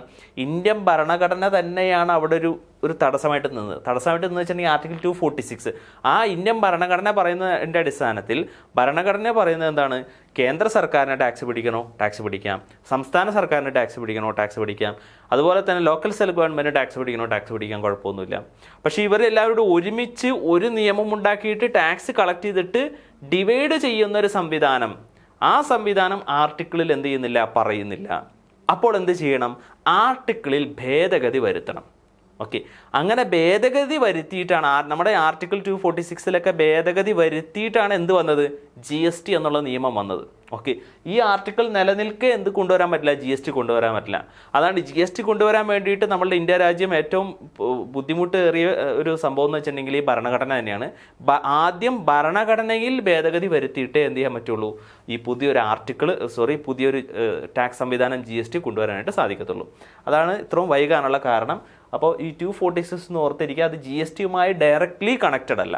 ഓക്കെ, അതെപ്പോഴും ഒന്ന് ഓർത്തിരിക്കാം. Okay, the next question, GST is collected by which level of government? ആരാണ് ഇത് പിടിക്കുന്നത്? Central government only, state government only, both central and state government, local government. നമുക്കറിയാം, നമ്മൾ പഠിച്ചു, തൊട്ട് മുമ്പേ പറഞ്ഞാണ് both central and state government ആണെന്ന് പറഞ്ഞാണ്. സോ ഇത് വളരെ സിമ്പിൾ ആയിട്ടുള്ളൊരു ക്വസ്റ്റ്യൻ ആണ്. ദെൻ അടുത്തതാണ്, which type of tax is described as one where the tax burden cannot be shifted? Tax burden shift ചെയ്യാൻ പറ്റാത്തത് ഏത് ടാക്സ് ആണ്? Which type of tax is described as one where the tax burden cannot be shifted? Shift ചെയ്യാൻ പറ്റാത്ത tax ഏതാണ്? Indirect tax, direct tax, proportional tax, excise duty. ഏതാണ്? Direct tax ആണ് shift ചെയ്യാൻ പറ്റാത്തത്. ഇൻഡയറക്റ്റ് ടാക്സ് നമുക്ക് എന്ത് ചെയ്യാം? ഷിഫ്റ്റ് ചെയ്യാം. അതായത് കൺസ്യൂമർക്ക് ഹോൾസെയിലറിലേക്ക്, റീറ്റെയിലർ ഹോൾസെയിലർ, അങ്ങനെ ആ ചെയിനിലേക്ക് അത് ഷിഫ്റ്റ് ചെയ്ത് പോകാൻ പറ്റും. പക്ഷേ ഡയറക്റ്റ് ടാക്സ് എന്ത് ചെയ്യാൻ പറ്റില്ല? ഷിഫ്റ്റ് ചെയ്യാനായിട്ട് പറ്റില്ല. Which type of tax is described as one where the tax burden cannot be shifted? So the right answer is direct tax. Direct tax ആണ് റൈറ്റ് ആയിട്ടുള്ള ആൻസർ. അടുത്ത ക്വസ്റ്റ്യൻ നമുക്ക് നോക്കാം. Under which article does the Indian constitution say that all the tax must be levied with the authority of law? ഏത് ആർട്ടിക്കിളാണ് പറയുന്നത്? Indian ഭരണഘടനയുടെ ഏത് ആർട്ടിക്കിളാണ് പറയുന്നത് say that all tax must be levied with the authority of law? നിയമത്തിൻ്റെ, ലോയുടെ അടിസ്ഥാനത്തിൽ മാത്രമേ ടാക്സ് പിടിക്കാൻ പാടുള്ളൂ. നിങ്ങളൊരു നിയമം ഉണ്ടാക്കൂ, ആ നിയമത്തിൻ്റെ അടിസ്ഥാനത്തിലേ ടാക്സ് പിടിക്കാൻ പാടുള്ളൂ എന്ന് പറയുന്നത് ഏത് ഭരണഘടനയാണ്? Article 245, article 265, article 246, article 267. Right answer is article 265 ആണ്. ഓക്കെ, ഇത്തരത്തിലുള്ള കാര്യങ്ങളെപ്പറ്റി, ടാക്സുമായി ബന്ധപ്പെട്ട് ഡയറക്ട്ലി കണക്റ്റഡ് ആയിട്ടുള്ള കാര്യങ്ങളെല്ലാം പറയുന്നത് ഏതാണ്? ആർട്ടിക്കിൾ 265 മുതലുള്ള ആർട്ടിക്കിൾസ് ആണ്. ആർട്ടിക്കിൾ 265 to 280 വരെ ഉള്ളതാണ്. ഓക്കെ, സോ ആർട്ടിക്കിൾ 265 ആണ് റൈറ്റ് ആയിട്ടുള്ള answer. Okay, the next question, which of the following is an example of indirect tax? Indirect ടാക്സിന് ഒരു എക്സാമ്പിൾ നമുക്ക് നോക്കാം. Wealth tax, corporate tax, GST, estate tax. അപ്പോൾ ഇൻഡയറക്റ്റ് ടാക്സിൻ്റെ എക്സാമ്പിളേക്ക് നമ്മൾ നോക്കുകയാണെങ്കിൽ വെൽത്ത് ടാക്സ് എന്ന് വെച്ചാൽ സമ്പത്ത് മേൽ പിടിക്കുന്ന ടാക്സ് ആണ്. 2015 അബോളിഷ് ചെയ്യപ്പെട്ടൊരു ടാക്സ് ആണ് വെൽത്ത് ടാക്സ്. ഇപ്പോൾ നിലവിലില്ല അത്. അന്ന് പിടിച്ചുകൊണ്ടിരുന്ന എന്തുമേലെ പിടിച്ചുകൊണ്ടിരുന്നത്?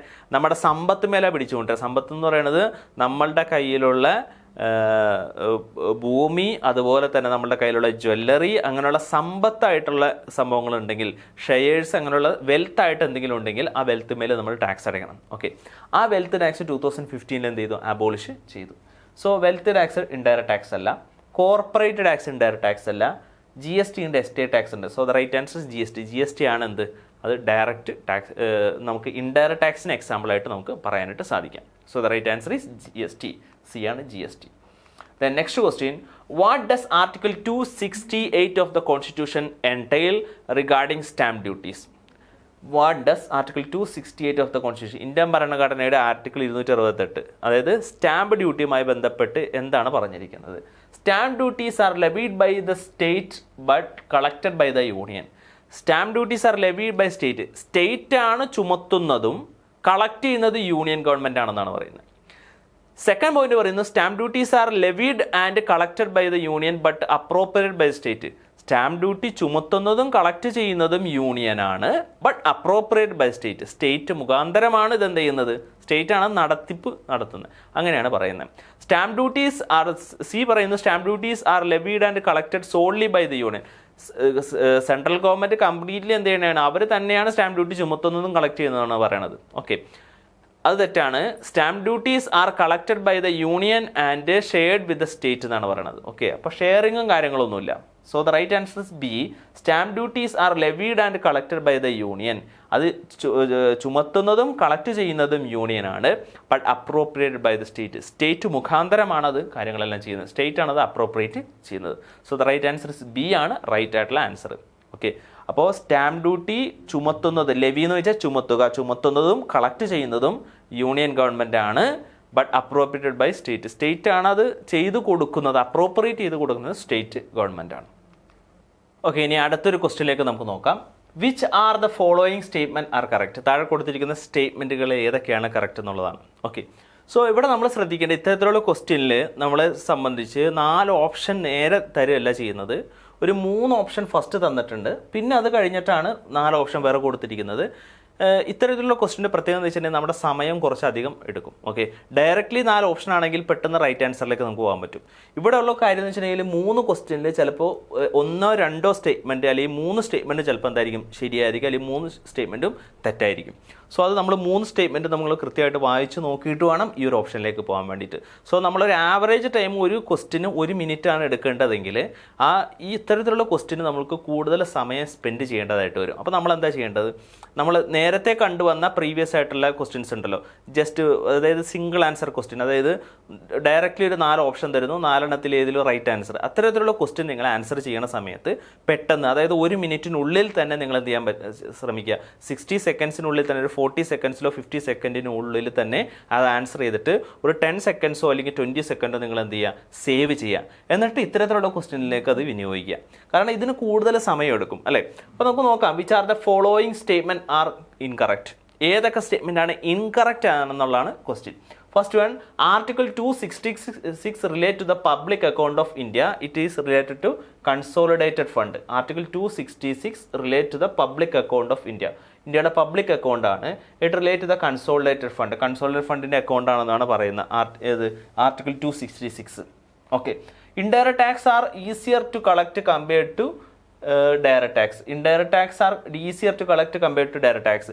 ഡയറക്റ്റ് ടാക്സ് ആയിട്ട് കമ്പയർ ചെയ്യുകയാണെങ്കിൽ ഇൻഡയറക്റ്റ് ടാക്സ് എന്താണ്, വളരെ ഈസി ആയിട്ട് നമുക്ക് കളക്ട് ചെയ്യാൻ പറ്റും. അത് ആ സ്റ്റേറ്റ്മെൻറ്റ് എന്താണ്, ട്രൂ സ്റ്റേറ്റ്മെൻ്റ് ആണ്, ഇൻകറക്റ്റ് അല്ല. The contingency fund is detailed in the article 267 of Indian constitution. Indian ഭരണഘടനയിലെ ആർട്ടിക്കിൾ 267 കണ്ടിൻജൻസി ഫണ്ടിനെ കുറിച്ച് പറഞ്ഞിരിക്കുന്നത്. ഓക്കെ, അപ്പോൾ അതും ശരിയാണ്. Article 266 relate to the public account of India. ഇന്ത്യയുടെ ഒരു പബ്ലിക് അക്കൗണ്ട് ആണെന്നാണ് പറയുന്നത്. ഓക്കെ, അത് ശരിയാണോ? ഓക്കെ, അതെന്താണ്, തെറ്റാണ്. സോ 1 ഓൺലി, അതായത് ഒന്നാമത്തെ ഓപ്ഷനാണെന്ത്, ഫസ്റ്റ് ഓപ്ഷനാണ് തെറ്റായിട്ടുള്ള ഇൻകറക്റ്റ് ആയിട്ടുള്ള സ്റ്റേറ്റ്മെൻറ്റ് എന്ന് പറയുന്നത്. സോ ഇങ്ങനെ നമ്മൾ എന്ത് ചെയ്യണം, ഇത്തരത്തിലുള്ള ക്വസ്റ്റ്യൻസ് നമുക്ക് പ്രതീക്ഷിക്കാം. ഓക്കെ, സോ നെക്സ്റ്റ് ക്വസ്റ്റ്യൻ ഇതാണ്, which are the following statement are correct. ഏതൊക്കെ സ്റ്റേറ്റ്മെൻ്റ് ആണ് കറക്റ്റ് എന്നുള്ളതാണ് ക്വസ്റ്റ്യൻ ഇവിടെ ചോദിച്ചിരിക്കുന്നത്. Article 268 involves duties that are levied and collected by the union.